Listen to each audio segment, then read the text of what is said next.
नमस्कार। बहुत सारे लोग हमसे पूछते हैं कि करोड़पति कैसे बना जा सकता है। एक आम आदमी, एक नौकरी पेशा, छोटा बिजनेसमैन इस टारगेट तक कैसे पहुंचे, इसका फॉर्मूला क्या है। आज के जमाने में 1 करोड़ की रकम बहुत बड़ी नहीं है, लेकिन फिर भी लोग ऐसा नहीं कर पाते। बहुत सारे लोग तो पैसा होते हुए भी कर्ज के जाल में फंस जाते हैं। देखिए, सच तो यही है कि जितना पैसा आप लगाएंगे उतनी जल्दी करोड़पति बन जाएंगे, लेकिन दुर्भाग्य ये है कि हमें पता नहीं होता कि पैसा कहां लगाएं। इस वजह से करोड़पति नहीं बन पाते। तो हमें इस बात का फॉर्मूला जानना चाहिए कि हम कहां पैसा लगाएं, कहां इन्वेस्ट करें। हमारे हिसाब से इसका 5 सूत्री फॉर्मूला है। मेरा नाम रमेश तिवारी है और पैसा ही पैसा चैनल पर आपका स्वागत है। मैंने national institute of security market से पढ़ाई की है और इस चैनल पर आपको वही बात बताने की कोशिश होगी जो मेरा अपना निजी अनुभव है। आप अपने हिसाब से फैसला कर सकते हैं। लोग अक्सर फिक्स डिपॉजिट करते हैं, लेकिन उसमें क्या दिक्कत है? लोग कहते हैं कि उसमें टैक्स कट जाता है तो रिटर्न कम हो जाता है। अब घर में इसका जब पता चलता है तो पत्नी कहती है कि गहना क्यों नहीं बनवाते हैं, गहना क्यों नहीं खरीदते हैं। तो ये तो और चूना लगाने वाला काम है। पहले तो आपको कितना शुद्ध गहना मिल रहा है ये आपको पता ही नहीं रहता है।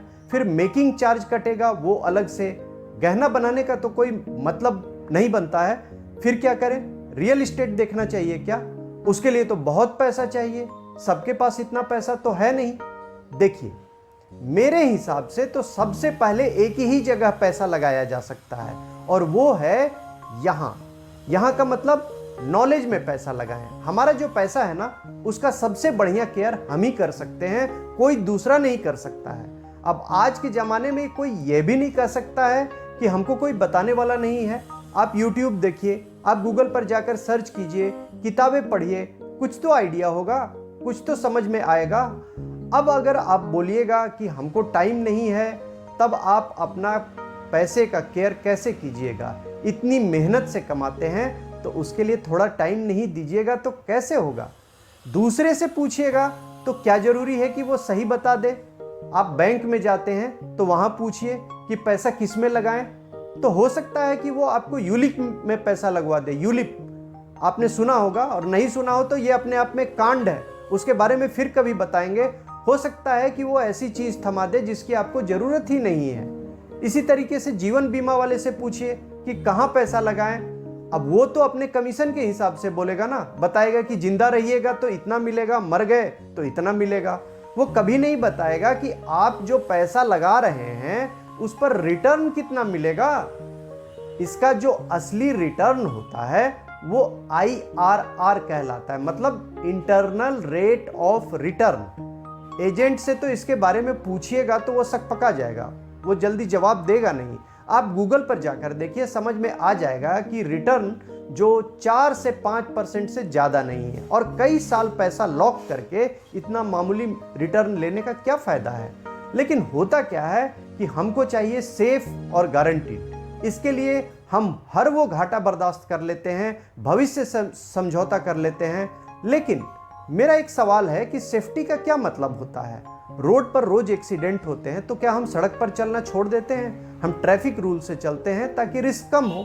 नदी देखकर हम ये थोड़े ना बोलते हैं कि उस पार नहीं जाएंगे, जाएंगे ही। नाव से जाएंगे, पुल से जाएंगे। नाव और पुल क्या करते हैं? रिस्क कम करते हैं। इसी तरह जब हम पैसा लगाते हैं तो हम रिस्क से डरने के बजाय रिस्क कम करने का इंतजाम देखें। और दूसरी जगह पैसा डूब ही जाएगा इसकी कोई गारंटी नहीं है। कुछ लोग तो इतना डरते हैं, फिक्स डिपॉजिट से बाहर नहीं निकलना चाहते। और कुछ लोग ऐसे हैं कि सीधे स्टॉक मार्केट में रोज दांव लगाते हैं। किसी ब्रोकर को पकड़ लेंगे, फिर ब्रोकर सुबह में कहेगा कि इस शेयर को खरीद लो तो खरीद लेंगे, शाम को बोलेगा कि इसको बेच दो तो बेच देंगे। आदमी को लगता है कि ये एक्सपर्ट है। भाई, उसका काम है शेयर खरीदवाना और बिकवाना। जितना कोई खरीदेगा और बेचेगा उससे उसको फायदा होगा। वो एक्सपर्ट नहीं है, कोई एक्सपर्ट हो भी नहीं सकता। जितनी बड़ी बड़ी कंपनियां हैं ना, उसके मालिक भी नहीं बता सकते कि अगले दिन बाजार में उसकी कंपनी के शेयर का रेट क्या होने वाला है। टीवी पर बड़े बड़े एक्सपर्ट सुबह से शाम तक देखते रहते हैं ना, वो सब भी अंदाजी तीर फेंकते हैं। एक ही बात समझ लीजिए कि दुनिया में कोई भी ऐसा एक्सपर्ट नहीं है जो ये बता दे कि कल बाजार में क्या होने वाला है बिल्कुल गारंटी के साथ। बहुत लोग कहते हैं कि हमको शेयर बाजार समझ में नहीं आता है, कोई गाइड करे तब ठीक है, लेकिन कोई गाइड मिल नहीं सकता है। पहले तो ये समझ लीजिए कि शेयर बाजार समझ में नहीं आता है तो तब तक पैसा मत लगाइए जब तक समझ ना आए, क्योंकि पैसा वहीं लगाना चाहिए जो आपको समझ में आए। पहले उस चीज को जानिए, समझिए कि ये क्या चीज है, ये कैसे काम करता है, तभी पैसा लगाइए।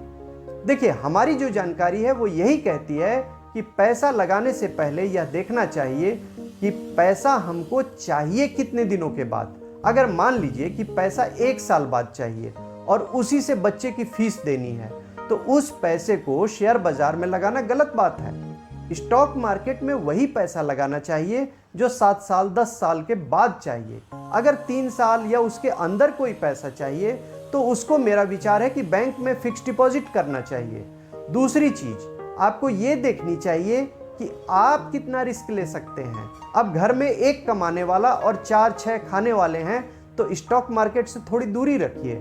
रिटायरमेंट करीब है तो भी स्टॉक मार्केट से थोड़ा कम एक्सपोजर रखिए।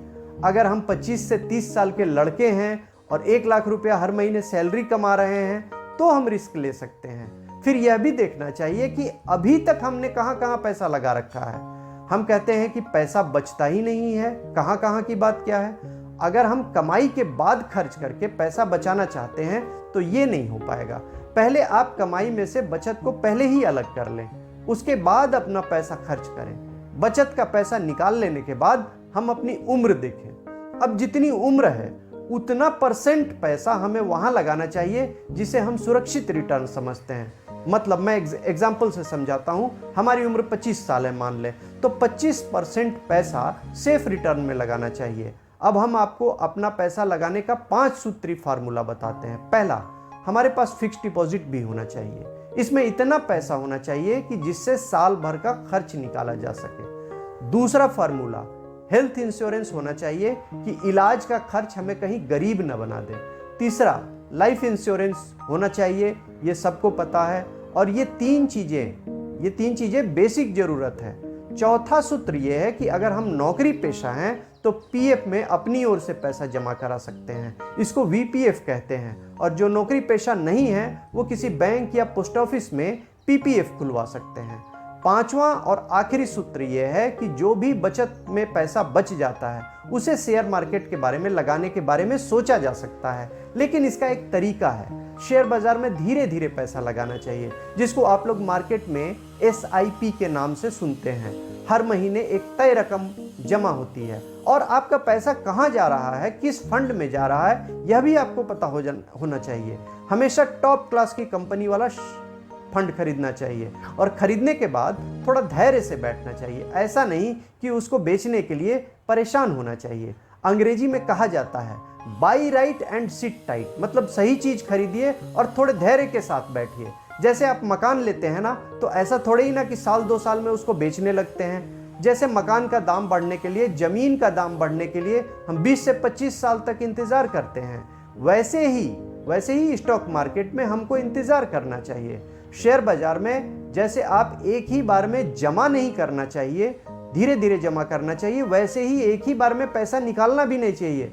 जब आपको पैसे की जरूरत हो, मान लीजिए 15 साल के बाद आपको जरूरत है, तो 1-2 साल पहले से ही थोड़ा थोड़ा पैसा निकालना शुरू कर देना चाहिए।